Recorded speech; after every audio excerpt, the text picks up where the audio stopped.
सबसे बड़ी बात है, जब 2020 में हरियाणा उस बोर्ड के मेंबरशिप से बाहर हो गया था, हमारा सेक्रेटरी का पोस्ट था, हमारे पास जो इरिगेशन डिपार्टमेंट है उसके सचिव की पोस्ट थी बीबीएमबी में, और 2000 में हमारा व्यक्ति वहाँ से हट गया था।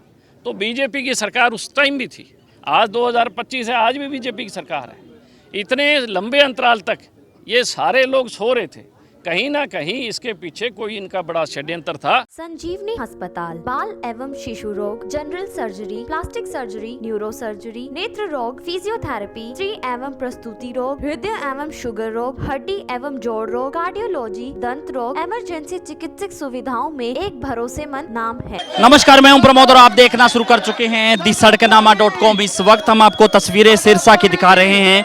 सिरसा के लघु सचिवालय में आज इनेलो का जोरदार प्रदर्शन है वो किया जा रहा है। और जैसा कि आप सब लोग जानते हैं कि हरियाणा और पंजाब में जल बंटवारे को लेकर के तकरार चल रही है, और इस बीच है वो पानी देने की मांग पर कि पानी है वो पंजाब सरकार है वो हरियाणा को दे, उसको लेकर के आज इनेलो का जोरदार प्रदर्शन है वो किया जा रहा है। इस वक्त हम आपको सिरसा के लघु सचिवालय की तस्वीर इस वक्त हम आपको दिखा रहे हैं, जहां पर डबवाली से विधायक आदित्य चौटाला है वो इस प्रदर्शन का नेतृत्व कर रहे हैं। और इनेलो की पूरी टीम आज लघु सचिवालय सिरसा में जो है यहाँ पर एकत्रित हुई है। और इससे पहले जो है तमाम जो नेताओं ने अपने अपने जो है संबोधन में कहा कि इस पूरे मामले को लेकर के जहाँ भारतीय जनता पार्टी है वो विफल रही है, इसके साथ साथ जो पंजाब सरकार है उस पर जो है दबाव है वो बनाया जाएगा, और पानी है वो अपने हक का हर हाल में लिया जाएगा। उसी को लेकर के आज इनेलो का जोरदार प्रदर्शन है वो किया जा रहा है। आपको दिखा रहे हैं तस्वीरें कि भारी सुरक्षा बल है वो यहाँ पर मौजूद है, और इस प्रदर्शन में महिलाओं की भी काफ़ी संख्या है वो इस प्रदर्शन में। आपको दिखा रहे हैं तस्वीरें कि किस तरह से जोरदार नारेबाजी है वो की जा रही है। और इससे पहले लघु सचिवालय परिसर में ही एक सम्मेलन यानी कि एक प्रदर्शन है वो किया गया है, जिसमें तमाम जो इनेलो के जो नेता हैं उन्होंने अपनी अपनी जो वक्तव्य दिया और कहा कि हरियाणा की जो लड़ाई है, पानी की लड़ाई है वो जारी रहेगी, और अपने हक का पानी है वो हर हाल में जो है लेकर रहेंगे। आपको दिखा रहे हैं तस्वीरें कि आज भारी पुलिस बल है वो यहाँ पर मौजूद है।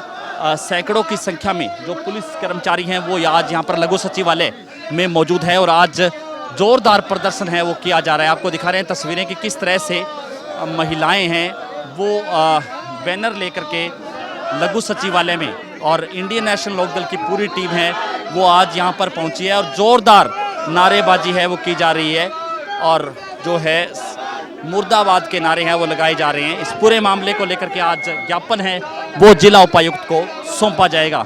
क्या कुछ कहते हैं आदित्य चौटाला वो भी हम आपको सुनवाते हैं। बड़े दुर्भाग्यपूर्ण बात है कि हरियाणा के अंदर आज बहुत बड़ा जल संकट है। गाँव में पीने का पानी नहीं है, खेतों में किसान के पास बिजाई करने का पानी नहीं है। आज नरमे की फसल, कपास की फसल किसान बीज नहीं पा रहा क्योंकि उसके खेतों में पानी नहीं है। और तो और जो गरीब आदमी है जिसके जो दिहाड़ी पे जाता है उसे आज पानी मोल लेना पड़ रहा है। 750 रुपये टैंकर में गरीब परिवार पानी खरीद रहा है। आज तक हरियाणा के इतिहास में ऐसा कभी नहीं हुआ, जो कि इस बीजेपी की नायब की सरकार में आज हरियाणा के लोगों को पानी के लिए त्राहिमाम करना पड़ रहा है। और सबसे बड़ी बात है, जब 2020 में हरियाणा उस बोर्ड के मेंबरशिप से बाहर हो गया था, हमारा सेक्रेटरी का पोस्ट था, हमारे पास जो इरिगेशन डिपार्टमेंट है उसके सचिव की पोस्ट थी बीबीएमबी में, और 2000 में हमारा व्यक्ति वहाँ से हट गया था। तो बीजेपी की सरकार उस टाइम भी थी, आज 2025 है, आज भी बीजेपी की सरकार है। इतने लंबे अंतराल तक ये सारे लोग सो रहे थे, कहीं ना कहीं इसके पीछे कोई इनका बड़ा षड्यंत्र था कि किस तरीके से ऐसी स्थिति उत्पन्न हो जिससे हम राजनीतिक लाभ ले सकें। मैं ये मानता हूँ ये जो भी काम करते हैं इनके दिमाग में मंशा कुछ और होती है, और ये कहीं ना कहीं समाज को जाति धर्म के नाम पे बांट के और वोट बटोरने की राजनीति करते हैं। लेकिन जब ये पानी पंजाब ने रोका तो इस नायब सरकार की पोल खुल गई, और तो और हम सब विधायकों ने और हरियाणा के लोगों ने देखा कि इस तरीके से मुख्यमंत्री लाचार हैं, सरकार अपंग है, सरकार ने हथियार पंजाब के आगे डाल दिए हैं। केंद्र सरकार को, क्योंकि बीबीएमबी बोर्ड नरेंद्र मोदी के नीचे है, केंद्र सरकार को हस्तक्षेप करके भगवंत मान को जेल में डालना चाहिए। अगर हरियाणा के पानी जो है वो हमारी जीवन रेखा है हर व्यक्ति की, मवेशियों के लिए भी, किसानों के लिए भी, आम व्यक्ति के लिए भी। अगर मोदी शिबू सोरेन को जेल में डाल सकता है, केजरीवाल को डाल सकता है, तो ये तो बहुत गंभीर इशू है। इस इशू पे भगवंत मान पे मुकदमा दर्ज होके और इसे तिहाड़ जेल में डाला जाए।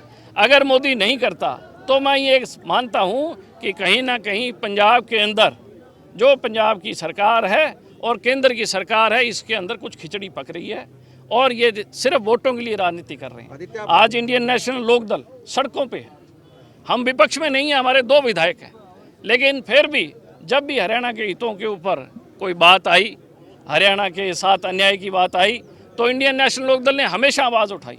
पिछली दफ़ा हमारा एक सदस्य था विधानसभा चौधरी अभय सिंह चौटाला, बेबाकी से हरियाणा के हितों की अकेले रक्षा कर रहे थे। आज हम 2 हैं। कांग्रेस के जितने विधायक हैं, कोई विधायक आज किसानों के बीच में और सड़क पे नहीं है इस इशू पे। ये बहुत गंभीर मामला है और इस गंभीर मामले में जो पार्टियां उनको गंभीरता रखते हुए हरियाणा के लिए आवाज़ उठानी चाहिए। लेकिन कांग्रेस के बाप और बेटे दोनों कहीं ना कहीं बीजेपी की बी टीम है और बीजेपी के इशारे पे कठपुतली की तरह काम कर रही है। आप मानते हैं कि सरकार की कमी की वजह से ये सारा बिल्कुल। मैं गांव में 1-1 लाख रुपए का बाबू साहब, मैं आपको एक बात बताऊं, नरेंद्र मोदी ने कहा था 15-15 लाख रुपए आएंगे, केंद्र की सरकार 2014 में ली, क्या 15 लाख आए? उल्टी का हमारी आम लोगों की जेबों में डाका डाला गया। आज हर जगह करप्शन है। जो काम फ़ोन पे होने वाले थे आज वो पैसे में होता है। गरीब आदमी अगर कोई ज़मीन बटाई के लिए जाता है तो पैसे होते हैं, कोई पोर्टल पे जाता है तो पैसे होते हैं। और इस सरकार ने तो लोगों को भटकाने का काम किया। इनके पास कोई काम नहीं है, ये लोगों को गुमराह करते हैं। अब ये पोर्टल है मेरा पानी मेरी विरासत, मैं मुख्यमंत्री से सवाल पूछता हूँ, जब पानी नहीं है तो हमारे पास किस बात की विरासत है, तो किस बात का पोर्टल? क्यों लोगों को भ्रमित कर रहे हो? लोगों से माफ़ी मांगो आप कि हमारी नालायकी थी, 2020 में हटा तो हमने 5 साल आवाज़ नहीं उठाई, हमारी नालायकी थी। सार्वजनिक तौर पे मुख्यमंत्री हरियाणा को माफ़ी मांगनी चाहिए हरियाणा की जनता से। विशेष सत्र बुलाए जाने की हमने कहा, लेकिन इसमें हिम्मत नहीं है। ये विशेष सत्र इसलिए नहीं बुला सकते कि इनकी पोल खुल जाएगी, हरियाणा के लोग इनको देख लेंगे, इनका चेहरा बेनकाब हो जाएगा। और जहाँ इनकी मिली भगत है इस यहाँ हरियाणा की कांग्रेस से और वहाँ की आम आदमी पार्टी से, ये भगवंत मान भी बीजेपी में जाएगा, मैं बता रहा हूँ आज आपको। ये जिस तरीके का इनका खिचड़ी पकड़ी है आप देख लेना, पंजाब का भगवंत मान भी बीजेपी में जाएगा। मुख्यमंत्री रिश्तों की दुहाई देकर कहते हैं कि पंजाब को पानी तो इसीलिए तो कह रहा हूँ, उन्होंने रिश्ते जोड़ लिए अपने, इसीलिए तो कह रहा हूँ बीजेपी में जाएगा। उसने रिश्तेदार, इसको रिश्तेदार बोलने लग गया। ये बीजेपी की अटकलें हैं कि जिसको उसने साथ जोड़ना होता है पहले पींगे बनाते हैं। हुड्डा से पींगे बना रखी है कि नहीं बना रखी, उसके बेटे से बना रखी है कि नहीं बना रखी। तो ये कोर्ट में भी गए हैं, इस मुद्दे को लेकर कोर्ट में भी गए हैं। मैं आपको कह रहा हूँ, हमारा सुनो, आप पत्रकार हो, हमारा कोर्ट से फैसला हुआ, सुप्रीम कोर्ट से 2002 का SYL का। लोगों ने घी के दिए जलाए, हरियाणा के लोगों ने खुशियाँ मनाई, दिवाली मनाई, पटाखे चलाए। 2004 के अंदर जब चौटाला साहब ने देखा कि पंजाब गंभीर नहीं है, चौटाला साहब फिर कोर्ट में गए और डायरेक्शन लेके आए कि समय सीमा में SYL का निर्माण होना चाहिए। एक मुख्यमंत्री जो हमारे अपने हरियाणा के हितों के लिए इतना सजग है, इतना प्रयासरत है कि उसने सुप्रीम कोर्ट से जाके हरियाणा के हक का फैसला करवाया SYL का। उसके बाद भी देखो संजीदगी कि उन्होंने देखा कि पंजाब सरकार फिर भी अमल नहीं कर रही, उसके बाद दोबारा कोर्ट में गए और कोर्ट से समय अवधि तय करवाई। समय अवधि के बाद भी आज 2025 है, 9 साल केंद्र में सरकार कांग्रेस की, हरियाणा की हुड्डा सरकार 9 साल हरियाणा में, और 3 प्लान मोदी और 3 प्लान बीजेपी हरियाणा में।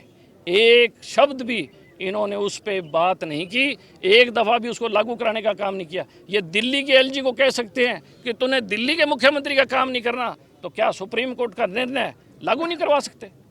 क्यों हरियाणा को आप कमज़ोर करने का काम कर रहे हो? क्यों हरियाणा के किसानों को मार रहे हो? क्यों हरियाणा के गरीब को मारने का काम कर रहे हो? सिर्फ इसलिए कि किसान आंदोलन में हरियाणा के लोगों ने उनका साथ दिया, हरियाणा के लोगों ने उन्हें पानी दूध हर चीज़ देने का काम किया। वो समझते हैं कि जो सप्लाई चेन है, जो दिल्ली जाने की सप्लाई चेन है, उसको तोड़ने का काम करो।